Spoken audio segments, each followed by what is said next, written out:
Hello and welcome to Rajya Sabha Television. You're watching The Big Picture with me, Frank Pereira. Addressing a rally in Jammu and Kashmir's Udhampur, Prime Minister Narendra Modi urged the youth of Kashmir to choose tourism and not terrorism to help the state scale new heights of progress. Prime Minister Modi asserted that 40 years of bloodshed had not benefited anyone, sending out a message to the misguided youth of Kashmir in the wake of growing unrest in the valley and spurt in clashes between civilians and the security forces. After inaugurating the 9-kilometer-long Chennani-Nashri tunnel over the weekend, Modi asked the Kashmiri youth that if they ignored the invaluable tradition of Sufi culture, they would lose the present and plunge their future into darkness. On this edition of The Big Picture, we will analyze if it is as simple as choosing between tourism and terror for Kashmiri youth, and can the stakeholders arrive at a new deal in the region? Joining me on the program today are Balmiki Prasad Singh, former Home Secretary, Government of India; Ansari, former Interlocutor for Jammu and Kashmir; Sandeep, Bomzai, Editor-in-Chief, Financial Chronicle; Iliyas, Nazir, Lawy, advocate. Thank you so much, gentlemen, for joining me on this edition of The Big Picture. Sandeep, Bomzai, I'd like to start with you, of course. Is it as simple as choosing between tourism and terror for the Kashmiri youth?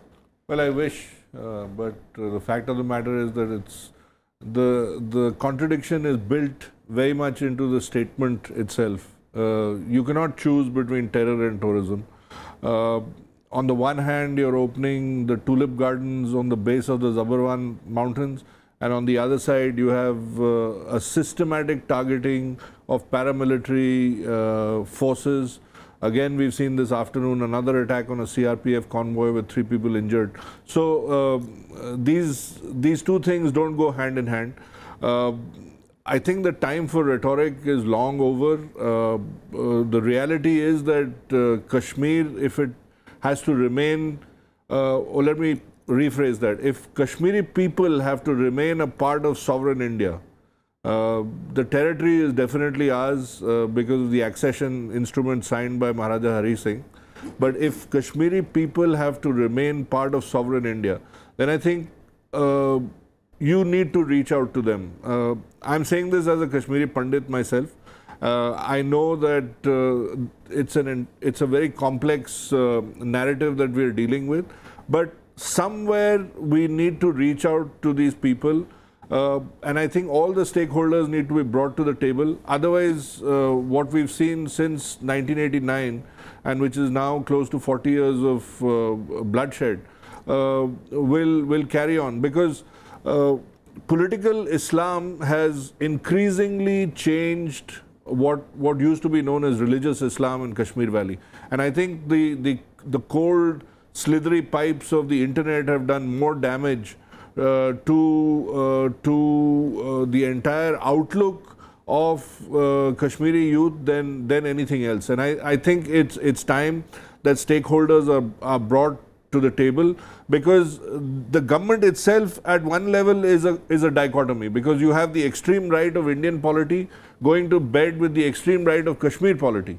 You have a soft separatist practicing Mehbooba Mufti as the Chief Minister of Kashmir, and you have the BJP, which represents the extreme right, which is in power in a coalition. And the coalition is split down the Banehal Pass, as it were, because you have Jammu, which is a predominantly Hindu division, and you have Srinagar Valley, which is entirely Muslim in its makeup. So if all the people of Kashmir have to be brought onto the same page, we need to do something very quickly, and it calls for drastic measures.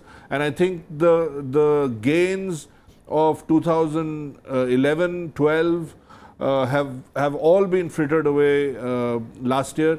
Last year was probably the bloodiest year in Kashmir's recent politics. So we need to get over rhetoric and do something constructive. Something constructive and something drastic is how Mr. Bomzai is putting it. But Mr. Ansari, you've been an interlocutor in the past. Where do the challenges lie? Talks have been tedious, talks have been tough, but is that the way forward? Well, the first thing I would say is Prime Minister has been using some such terminologies like terrorism and tourism. Earlier he used in another context hard work and Harvard, etc. But in the Kashmir context, I think he has oversimplified the whole matter by using tourism and terrorism. I would rather say that the PDP and the BJP alliance has already articulated, the political processes through which terrorism and other problems relating to Kashmir could be resolved. At the same time, it also talks about the whole range of development issues, including the development and empowerment of the youth. So, I would also say that the Prime Minister has been very fondly counting all the achievements made here and there. But unfortunately, he was quiet on achievements, as far as the implementation of the PDP and the BJP alliances are concerned. So while it could be one of the major achievements that a landmark has been achieved by inaugurating this tunnel, which was of course conceived and planned during the previous regime, but at least it was accomplished now. But as far as the containment of terrorism is concerned, we have seen the last year uprising and the manner in which the terror-related activities were controlled. Rather, it got further aggravated, and it seems likely that the current situation is even from bad to worse.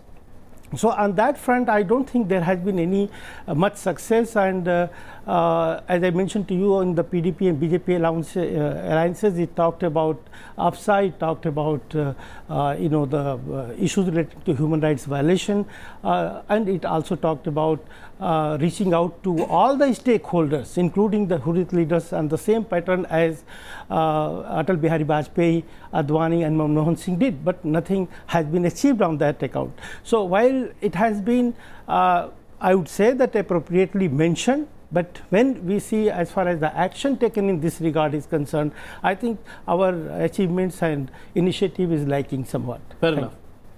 Mr. Singh, would you believe that at some point in time Kashmir should be given a degree of autonomy so as to deal with the situation internally? Is the Jammu and Kashmir police capable of handling the situation by itself?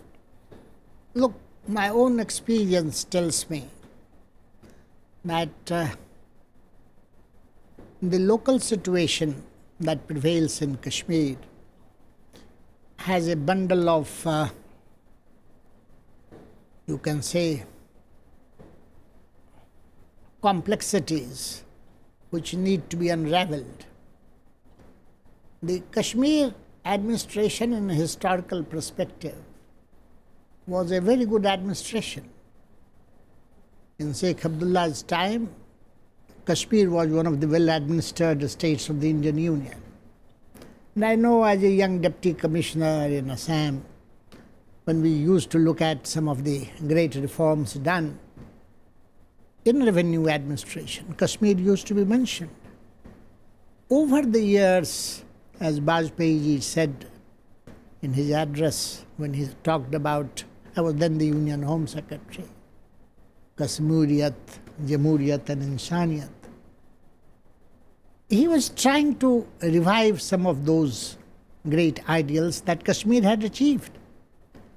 Now, terrorism as an instrument of state policy from across the border has somehow taken roots. It has a variety of regions, including Pakistan's perfidy.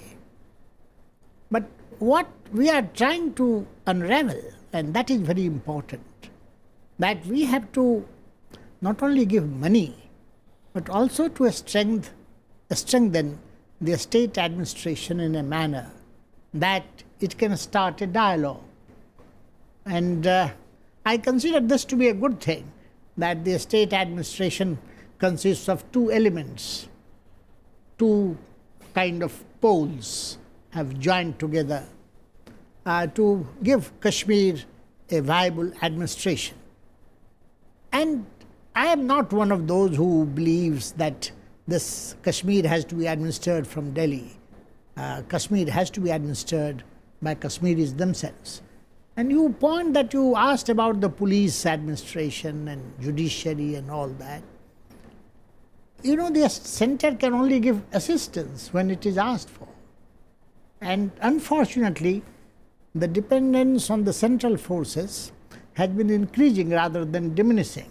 So the whole circle has to be reversed.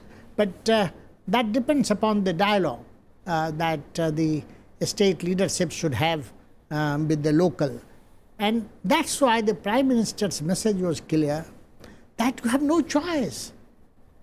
You develop tourism and, forget about terrorism, but basic issues are good education, skill development, employment, and dignity. And there, if for achieving all this, you want to give autonomy to the youth, let the proposals are there, but let the proposals be discussed between the state leadership and the leadership there, including the Hurriyat, and then let it come up to the center.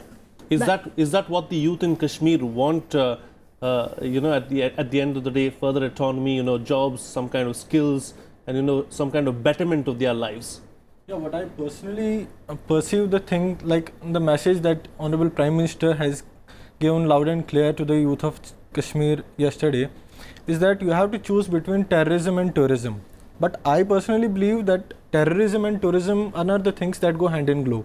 They are poles apart, the things that we define poles apart. Infrastructural development can in no way substitute the political dialogue. The people of Kashmir have repeatedly, off and on, asked for only one thing, that initiate a political peace process. During the previous regime of Atal Bihari Vajpayee ji, why do people of Kashmir remember Atal Bihari Vajpayee's policy of Kashmiriyat, Insaniyat and Jamhuriyat? Because that has delivered at the grassroots levels. On ground, that policy has delivered. When Kashmir was connected with Pakistan, when the trade was cross-border trade was started and all these things, that force which had killed n number of people in Jammu and Kashmir, special task force was created during 1990s. That was done away with, that was abolished by the government. So these are some steps that people of Kashmir still remember, and that's why they remember Atal Bihari Vajpayee. And present Modi ji, we believe that Modi ji, as the fellow panelist Professor Ansari Sahab has said, that Modi ji has oversimplified the situation. It's not that simple which he considers. Like, we will have to ponder upon the reasons that why do the youth between the age group of 16 and 23 take up arms in their hands? Is it the Pakistan is coming and instigating the youth? It's not like that. The situation is not like this. Every youth who takes up the arms in his hands is not being instigated by Pakistan. I don't deny the fact that the foreign elements are there. We don't deny that. But certainly there is some reason which we need to ponder upon. So once the government starts pondering upon those things and investigating the things, the reasons behind these things, why do our youth develop the sense of alienation from our own country? It's more importantly, I'd like to point here that the domestic reasons are more important in alienating the youth of Kashmir than international reasons. Those domestic reasons, if we are able to curb, will certainly bring the Kashmiri youth at platform. Sure. And in the past, the government has practiced certain activities has been carried out by the government, like the Interlocutor's report submitted by the fellow panelists and other two members. What has been done with that report? Has that report been tabled? Has that report been discussed? Why do we shy away from discussing the issue of Kashmir? Once we consider the Kashmir as integral part of India, do we consider the land of Kashmir as integral part of India, or people of Kashmir as the integral part of India?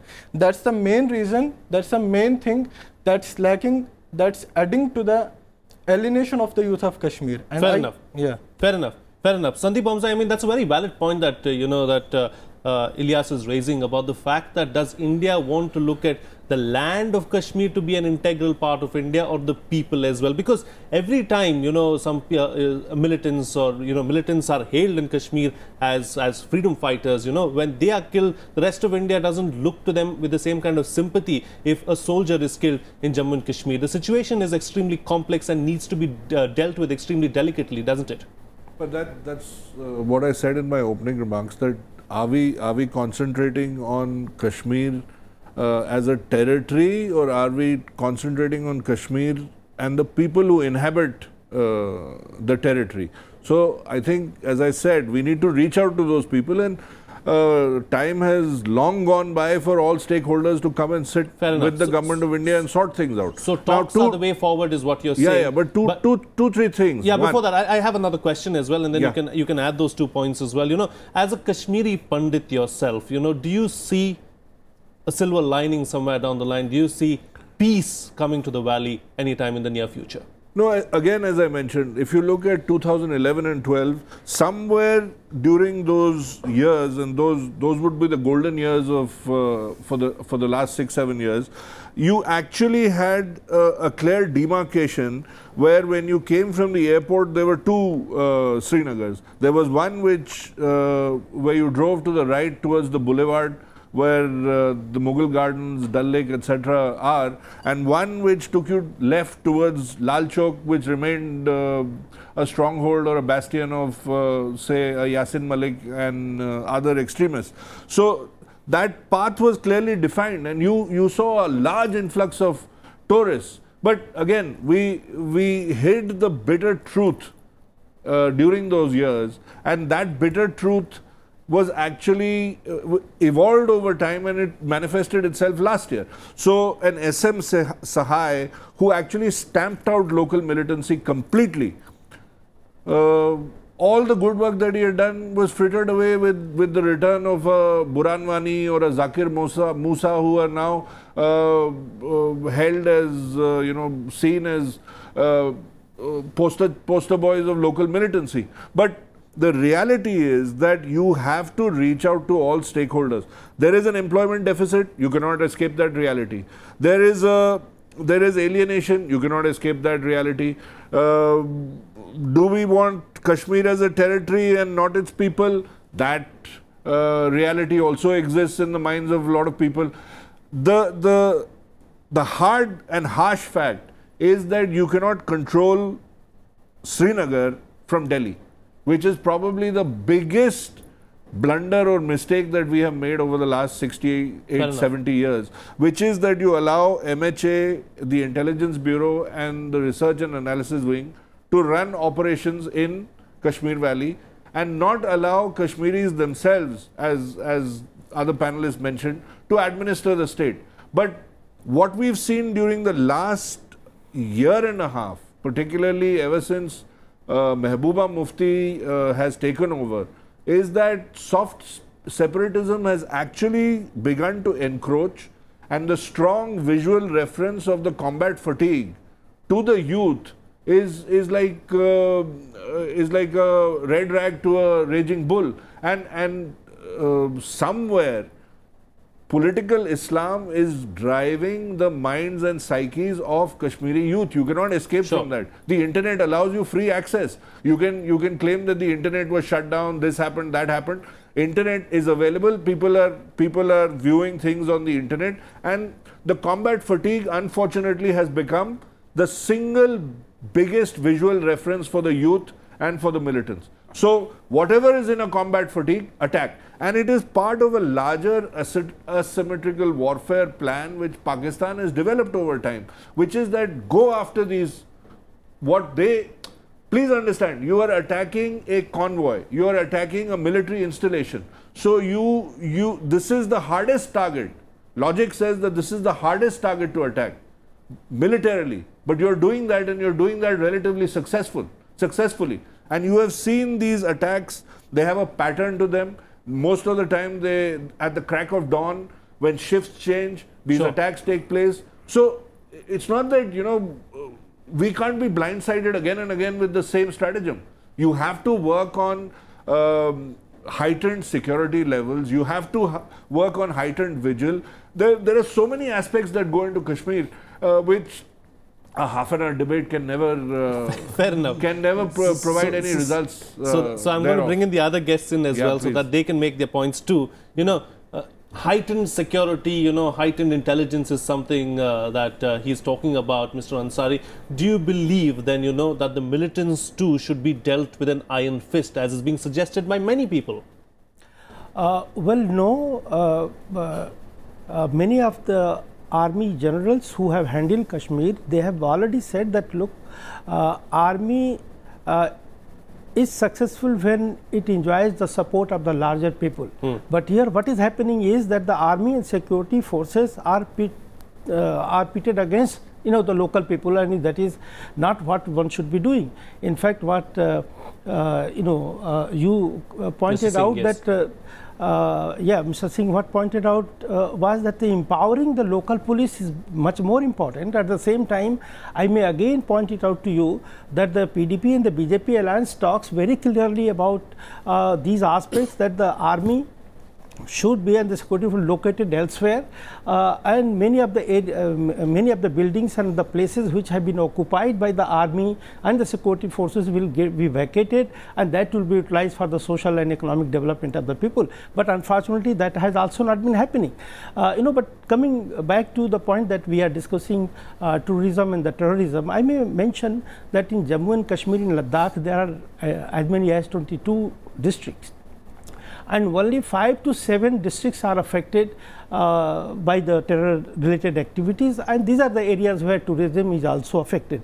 Otherwise, I would say that the development related aspects through terrorism can go on and on, especially in Ladakh area, particularly also in Jammu areas and some parts of Kashmir. And I have also seen that we see that a lot of conflict between the youth and that of the security forces, but there are not many instances where the youth have targeted the tourists. The tourists have been going on and they are coming. The number may not be as much or as it should be in the normal year, but there are not many cases which we can be citing that the terrorism there is affecting. And that is what, as Mr. Lawy mentioned, that there is a question of political processes which all the leaders have acknowledged.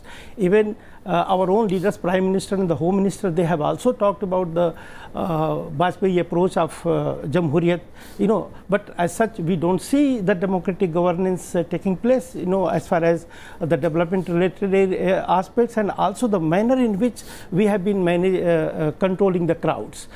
Say for example, the use of the pellet guns. It has been said at all levels that this is not the tool or the instrument that is used anywhere in the whole country, except in Kashmir, and that has damaged the eyes and made the many youth handicapped about it. So unfortunately, we have been talking of all good things, but it is not happening there on the ground. Implementation is the problem. Exactly. That is a great problem, and therefore neither we achieve anything in terms of empowerment of the youth.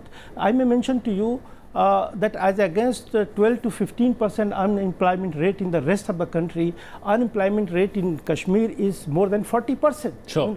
Then what the youth have to do? They have nothing to do other than getting easily instigated either by the local leaders or from the foreign forces. So there is something which we need to do. Unfortunately, we have not been doing enough in terms of the development that we have been talking of.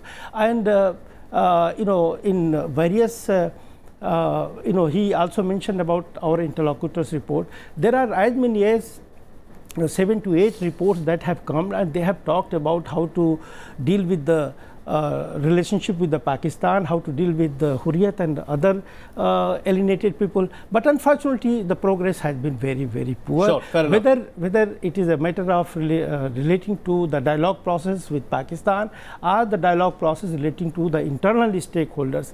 I may again mention that the cases of I'm going to bring in Mr. Singh as well, because we're out of time. We're running out of time, so I'd like to get other comments too.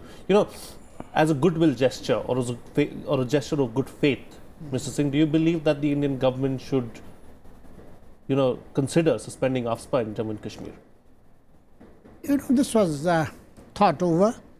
It is not very difficult to suspend, but it is very difficult to sustain the suspension, because you have certain prerequisites for maintenance of peace and order in any area. And as was pointed out that 4 or 5 districts are in a bad shape. Now what is required is, as I said in the beginning, the Honorable Chief Minister of the state should start the dialogue.